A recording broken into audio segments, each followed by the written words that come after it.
Good afternoon, everyone. Today we are going to present about how to avoid death by PowerPoint.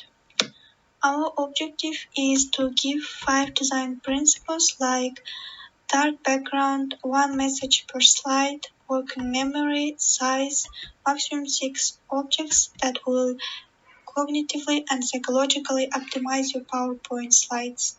We will discuss each of them in further slides. So let's start. The first principle is dark background. Always use a dark background in your presentation because the main focus of the audience should be on the speaker, not on the slides. Next principle is 1 message. In the slide, we've got 2 messages. Let's just bring 1 message per slide.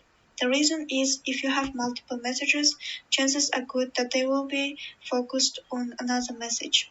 Next one is working memory. There is something in our brains called the redundancy effect, which states that the audience won't remember the information on the slides. So we need to make our slides visually memorable with key points and images.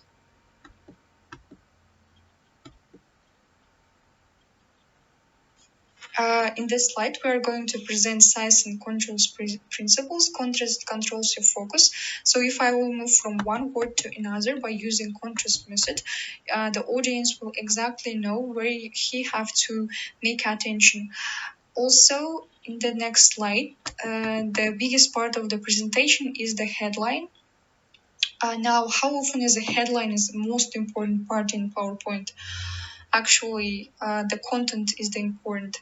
So it's going absolute opposite to our biological reactions. Yes. Well, in the next slide, now I've reduced the title and it looks like this. Do you see how your eyes now fall down into the content? So I can control exactly where the audience is. So in the PowerPoint, important part of presentation should also be the biggest. Moving into the last principle, and that is objects. To the question how many objects you're supposed to have in PowerPoint, it is exactly number 6.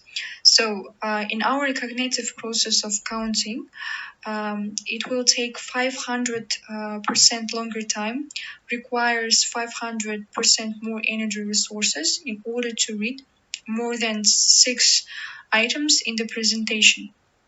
So in order to keep information in our head, we have to follow the rule of maximum 6 objects.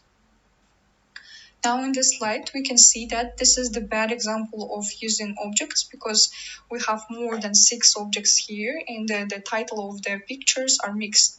In order to fix this problem, we have to just reduce the number of items. So now we have 4 items and this is the good example.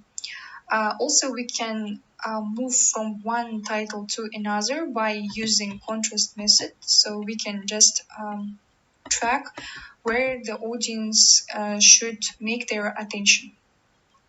In this example, we used all 5 key designing principles in order to make good presentation. So this is dark background, 1 message method, working memory example, and also contrast. And also we've made the headline of the presentation more smaller than the content. And we used 4 items in our presentation. So thank you for your attention.